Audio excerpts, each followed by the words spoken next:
కూర ఏ విధంగా చేయాలో చేసుకునే విధానం మీకు చూపిస్తాను. ఫస్ట్ నుంచి లాస్ట్ వరకు స్కిప్ చేయకుండా చూడండి. ఇవి పుట్టగొడుగులు అండి, మష్రూమ్స్ అని కూడా అంటారు. ఇవి నాటు పుట్టగొడుగులు, అంటే మనకి కృత్రిమంగా పండించిన పుట్టగొడుగులు కాదు. ఇది వర్షం వచ్చినప్పుడు ఉరుముల ద్వారా మనకి పుట్టల మీద, పాము పుట్టల మీద వస్తాయండి. ఇవి నేను ఇవాళ విజయవాడ వెళ్ళి అక్కడ అమ్ముతుంటే వాళ్ళ దగ్గర తీసుకొని వచ్చాను. ఇవి చాలా కాస్ట్లీ ఉంటాయి. మనకు మార్కెట్లో వాల్మార్ట్స్లో దొరికేవి కాదు. ఇవి ఒరిజినల్ పుట్టల మీద, పాము పుట్టల మీద వర్షాలకి ఉరుములకు వచ్చినవి. నేను ఇవి ఏ విధంగా చేయాలో మీకు శుభ్రం చేసి కర్రీ వండేటప్పుడు చూపిస్తాను. పుట్టగొడుగులండి ఈ విధంగా శుభ్రం చేసుకొని కొంచెం సాల్ట్, పసుపు వేసుకొని నేను బాయిల్ చేసి పెట్టుకున్నాను. ఎగ్స్ అండి, దానికి మనకు కావాల్సిన ఎగ్స్ వేసుకోవచ్చు.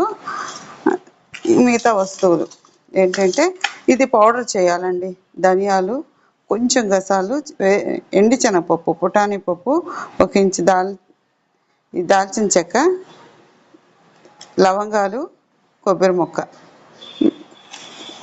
పచ్చిమిర్చి, టమాటా, ఉల్లిపాయలు 3 అండి, పెద్దవి, ఎక్కువ వేసుకోవాలి ఉల్లిపాయలు, కొత్తిమీర, 2 రెమ్మల కరివేపాకు, అంతే అండి కావాల్సింది.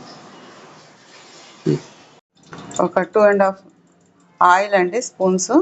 కొంచెం ఆయిల్ ఎక్కువగానే వేసుకోండి.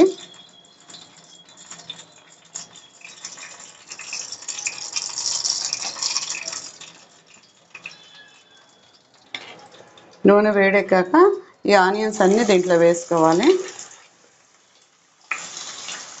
దీంట్లో పుట్టగొడుగుల్లో గ్రేవీ రాదండి, అందుకోసమే ఉల్లిపాయలు ఎక్కువగా తీసుకోవాలి.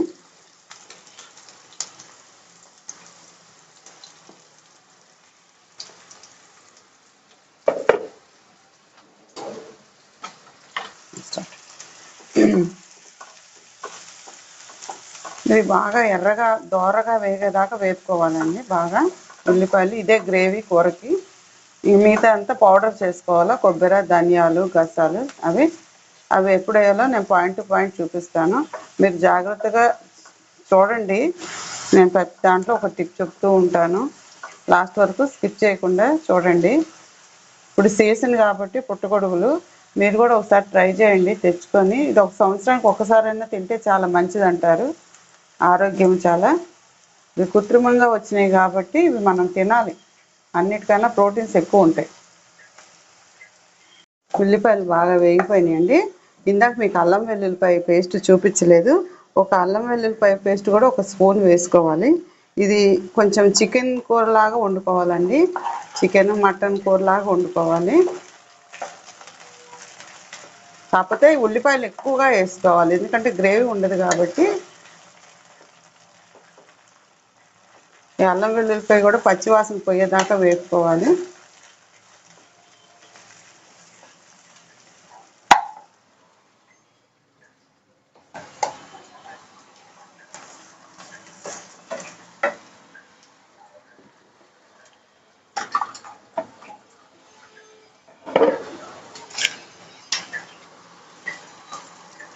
కరివేపాకు,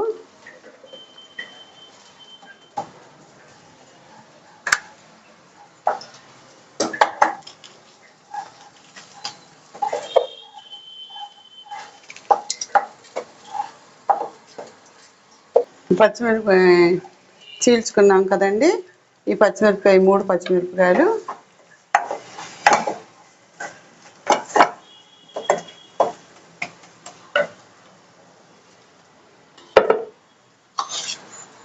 ఈ మష్రూమ్స్ కూడా, పుట్టగొడుగులు కూడా తాలింపులో వేసేసుకోవాలి.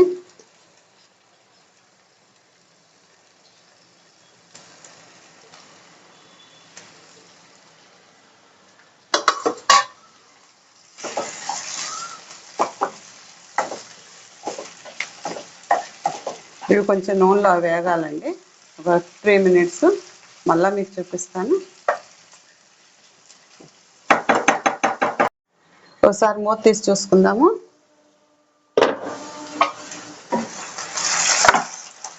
ఆయిల్లో బాగా వేగినాయి. ఇప్పుడు దీంట్లో మనం ఆల్రెడీ కొంచెం సాల్ట్ వేసి నేను బాయిల్ చేసి పెట్టుకున్నానండి పుట్టగొడుగుల్ని, అందుకే కొంచెమే సాల్ట్ వేస్తున్నాను. మీరు రుచికి తగ్గట్టు వేసుకోండి. కొద్దిగా కారము, 1½ స్పూన్ కారం వేసానండి.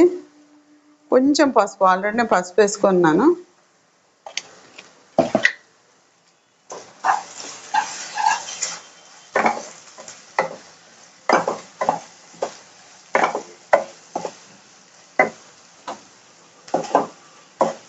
విధంగా కారం ఉప్పులో నూనెలో బాగా వేగిన తర్వాత మనం ఈ 3 టమాటాలు తీసుకున్నాం కదా, సన్నగా కట్ చేసుకొని వీటిలో వేసేసుకోవాలి.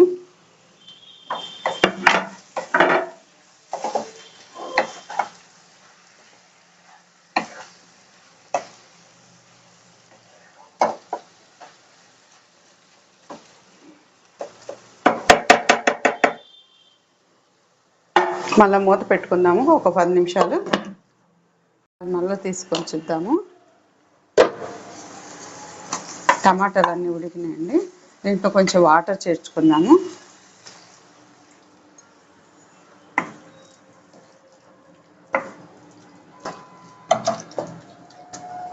ఈ విధంగా వాటర్ పోసి కలుపుకున్నాక మనం బాయిల్ చేసి పెట్టుకున్న ఎగ్స్ని ఇట్లా ఘాట్లు పెట్టుకున్నానండి. ఎందుకంటే దాంట్లో కూడా ఉప్పు, కారం, మసాలా అంతా పోతుంది.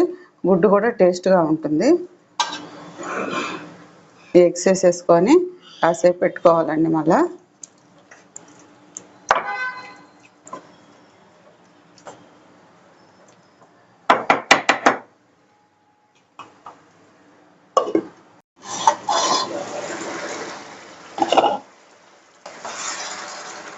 ఇంకా అయిపోయిందండి కూర. దీంట్లో లాస్ట్గా మనము పౌడర్ చేసుకున్నాం కదా, అన్ని మసాలా పౌడర్, కొబ్బరి, గసాలు, ధనియాలు, అది లాస్ట్లో పౌడర్ చల్లుకోవాలి. ఈ కూర అంతటికి ఇదేనండి మంచి ఫ్లేవర్ని ఇచ్చేది. లాస్ట్లో ఇదే మంచి చిట్కా. దీనికి ఎండి శనగపప్పు, చెక్క, లవంగా పొడి వేసుకుంటే మంచి వాసన, సువాసనను రుచికరమైనదిగా తయారవుతుంది కూర. ఇది చిన్నప్పుడు మా అమ్మ నేర్పించేదండి. ఈ కూర ఈ విధంగా వేసుకోవాలి, శనగపిండి పొడి అని. ఇంకా లాస్ట్లో మనం కొత్తిమీర వేసుకోవడమే.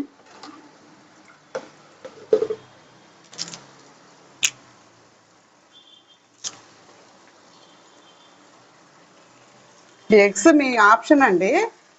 ఇష్టమైతే వేసుకోండి ఇట్లా ఎగ్స్, లేకపోతే లేదు. మా పిల్లలకి ఇట్లా ఎగ్స్ వేసుకొని తినడం ఇష్టం కాబట్టి నేను చేశాను. ఈ విధంగా కూడా ట్రై చేయండి, బాగుంటుంది ఎగ్స్ వేసుకుంటే. ఇంకా అయిపోయిందండి, కూర దింపేసుకోవడమే. అయిపోయిందండి పుట్టగొడుగుల కర్రీ. ఇది ఏ విధంగా చేసుకోవాలో చూపించాను.